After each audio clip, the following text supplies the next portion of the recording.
because that's how you get hopefully that's how you move past that kind of log jam in the conversation. Well, then essentially you're also kind of narrowing it down to the need.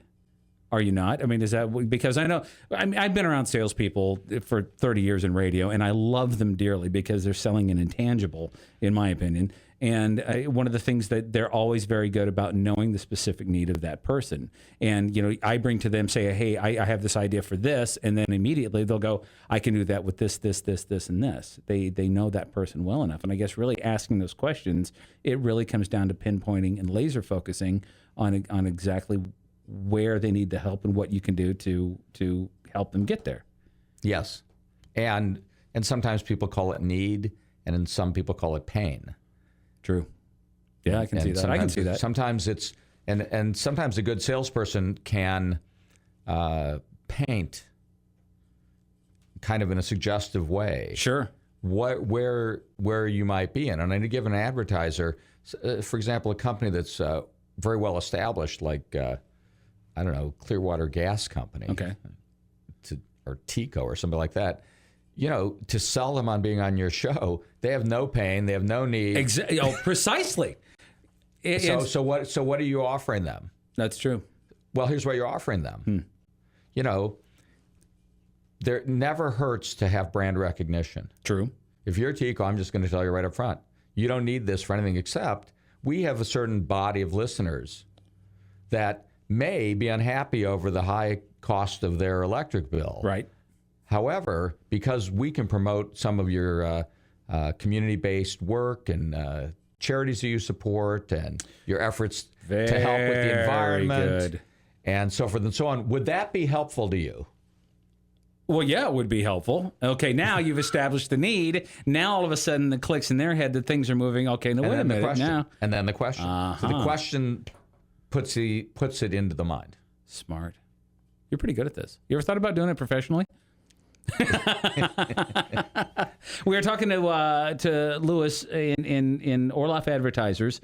Okay, so we talked about the fact you come in, you sit down, you talk to him for an hour and a half. You kind of get the established, you get the lay of the land. And then is that when you start to develop the playbook and the plan? Is that where that comes in? Well, after that meeting is when we'll go back and come up with a suggested approach to dealing with the issues that you have identified are the issues in your business. Right. And normally, strangely enough, like I've said, I think a couple times already today, normally the owner is right on. They know. If I sit down and talk with the bookkeeper, right, he or she is right on with the problems that are befuddling them every day. Smart. Everybody in the organization already knows the problems and already has ideas about the solutions. But as businesses grow, right, the communication log jams. Kind of falls. Yeah, I can see that. It's just log jams. I can see it. It's like I can see that. Yeah, probably the simplest way to say it. And there's, this probably will get me in all kinds of hot water out there. But the biggest reason the companies can't grow is that they don't fire the people who got them there. Really? So, like when you're starting a business, you may need somebody who's got an aggressive bull in the china shop. Sure. Get it done. Work 24 hours a day. Take no prisoner. Attitude. Yeah. Because you got to get it done. That's true. Somebody's got to get all the light bulbs screwed in. And we need them by 8 o'clock tomorrow morning. Exactly. And then once you get to that point where you have established that, you've gotten those rails laid down, now you need someone who knows how to drive the train. Right. Because the person who is the bull in the china shop will destroy anybody that gets in their way because... That's true. That's their personality. Because that new person may hurt the business. So if I'm a one-man operation, then I have to replace myself eventually? Is that what you're telling me, Lewis? What you need to do if you're a one-man operation is sometimes you need to call my number. Which would be... What is that number?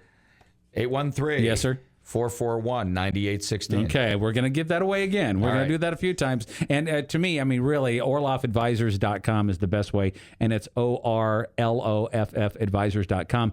But briefly, we only got a couple of minutes, but one of the things that I've seen, and actually in coming out of corporate radio, and I'm not dissing on corporate radio, it's just what I know, you had 10, 15, 20, 200 people doing the same stinking job, just with a different title or just whatever. And one of the things that you talk about is your streamlining processes. How important is that when it comes to making you work more efficiently and effectively when it comes to growth strategy?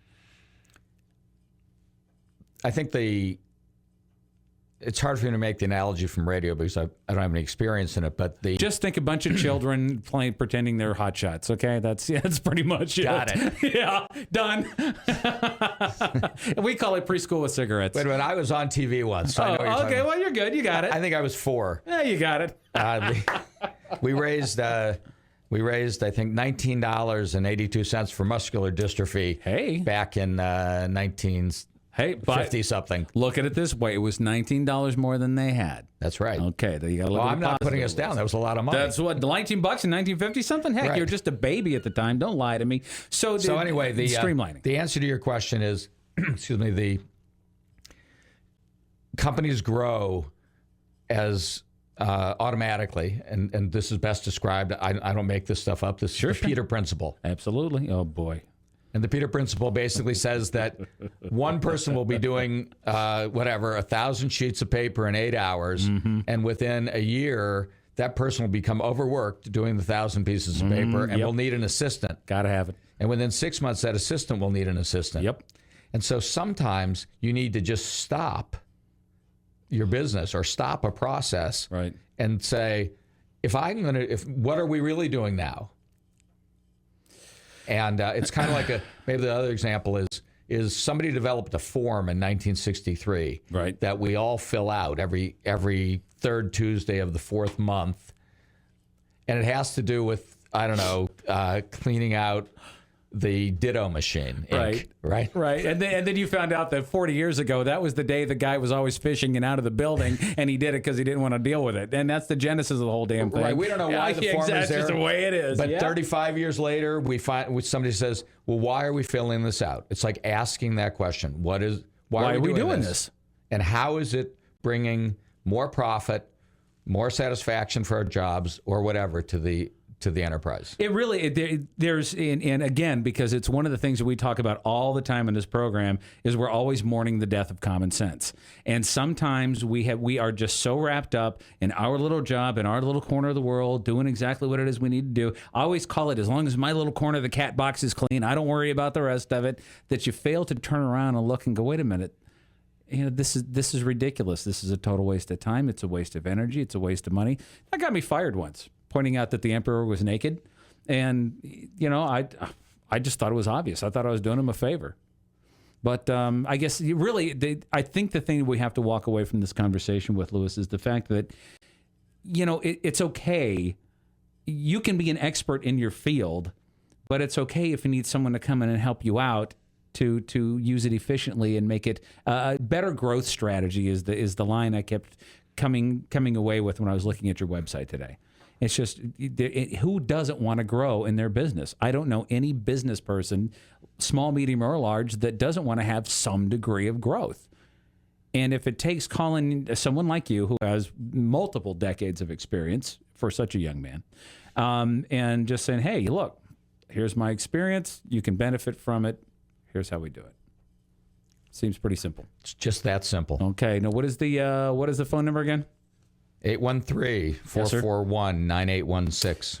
It's Orloff Advisors. Louis, thank you. I really appreciate this. And I appreciate you coming in and doing this. And hey, obviously, I've got I got to pull up my stake, I guess, is what I got to learn here. But it's been really insightful. It's been very educational for me personally. So thank you very much for that. Well, thank you for having me. Well, I'm going to drag your butt back in here in a couple of months. And so, yeah, if I'm sitting here wearing an orange smock that says Home Depot, I didn't pay attention to what you were telling me today. Or maybe you did. Or maybe I did. Maybe if I own Home Depot, by God, then it'll be all right. Thank you, Louis. How much time we got left there, Leafage? 1. Okay. I am so thrilled to have our next guest. We're going to take a break for the news in just a second. But, Louis, thank you very much again. Colonel Rixey is here. I am so proud